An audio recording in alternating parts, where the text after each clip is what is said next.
Praise the Lord. जय मसीह की। परमेश्वर का धन्यवाद करता हूँ कि परमेश्वर ने अनमोल समय दिया है कि परमेश्वर के वचन का प्रचार कर सकूं। भाई और बहन और मित्रों, यह सौभाग्य सभी को नहीं मिलता है कि वो परमेश्वर के राज्य का प्रचार करें। परमेश्वर के राज्य का प्रचार करना इतना आसान नहीं कि कोई भी व्यक्ति बाइबल हाथ में पकड़ ले और परमेश्वर के राज्य का प्रचार करने लगे, क्योंकि परमेश्वर जिसको सुनते हैं वही उनके राज्य का काम कर सकते हैं। बहुत सारे लोग हैं वेल एजुकेटेड हैं, बहुत सारे लोग बुद्धिमान हैं, बहुत सारे लोग सुंदर हैं, पर परमेश्वर उनको यूज नहीं करते हैं। पर परमेश्वर अपने लिए कुछ ऐसे सुने हुए लोगों को यूज करते हैं जो संसार में कुछ नहीं गिने जाते। भाई और बहन और मित्रों, परमेश्वर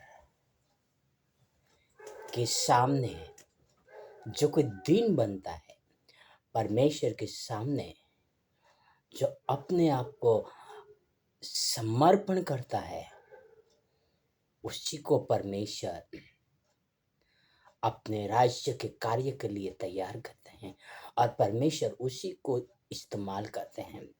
परमेश्वर ने यूहन्ना बपतिस्मा दाता को सुन लिया था यीशु मसीह के आने के कई सालों के पहले, ताकि वो यीशु मसीह के लिए मार्ग तैयार करे।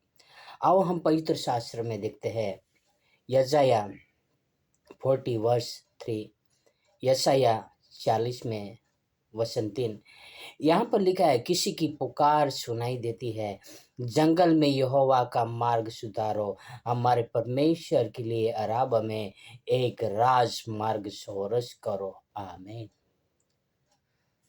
ये यशायाह ने यूहन्ना के बारे में भविष्यवाणी की है कि एक पुकारने वाली आवाज जंगल में सुनाई दे रही है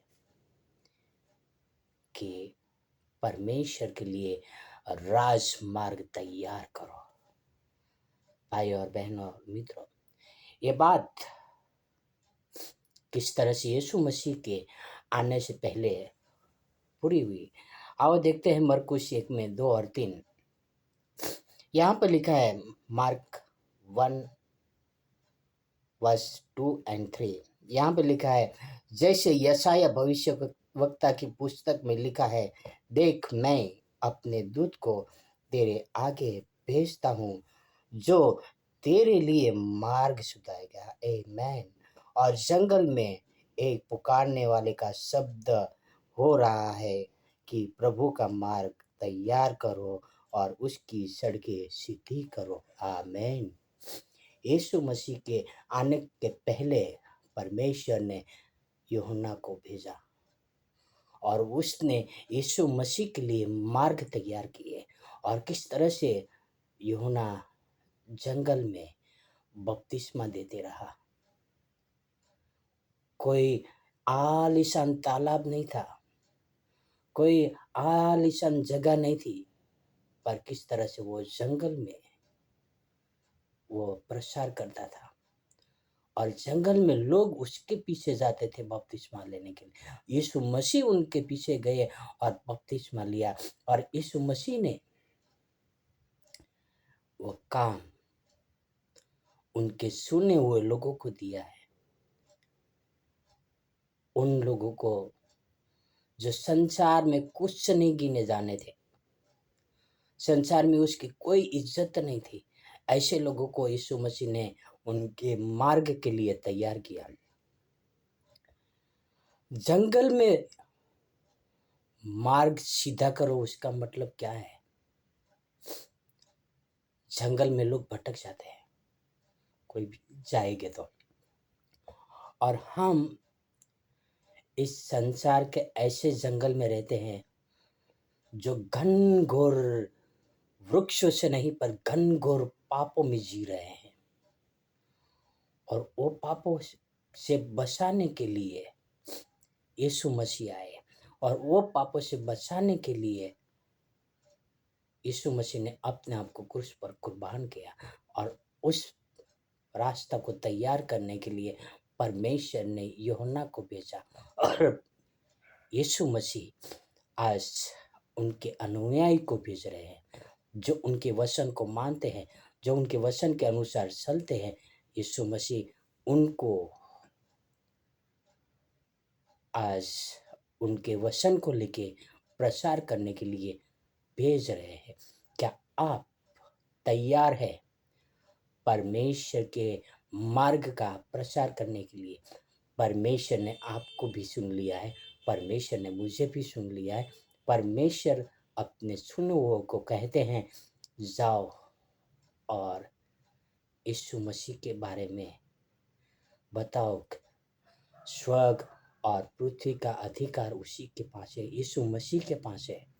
और हम लोगों को लेके जाने के लिए वो मार्ग तैयार करे, उनको यीशु मसीह का रास्ता दिखाए, क्योंकि मार्ग, सत्य और जीवन सिर्फ और सिर्फ यीशु मसीह है।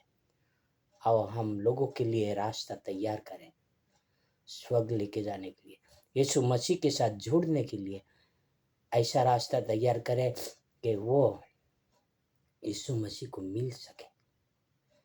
आओ हम एक साथ में मिलकर यीशु मसीह के पास जाने के लिए मार्ग तैयार करें, परमेश्वर के वचन के द्वारा। दूसरों के लिए मार्ग का ठोकर का कारण न बने, पर दूसरों के लिए उद्धार का कारण बने, दूसरों को मार्ग दिखाने के कारण बने। आओ परमेश्वर के मार्ग को हम तैयार करें, क्योंकि परमेश्वर ने हमें चुन लिया है। आओ एक प्रार्थना करें। हे हमारे जीवित परमेश्वर पिता, धन्यवाद करता हूँ इस सुंदर समय के लिए आपने हमें दिया पिता। आपके वचन के अनुसार पिता हमें भी आपके रास्ते के अनुसार चलने के लिए तैयार करें, और एक मार्ग बनाने के लिए तैयार करें पिता। ये आपसे प्रार्थना, आपसे विनती करता हूँ पिता। ये सारी प्रार्थना मेरे उद्धार करता, प्रभुओं का प्रभु, राजाओं का राजा यीशु मसीह के नाम से करता हूँ। आमीन, आमीन, आमीन। God bless you. Have a wonderful day.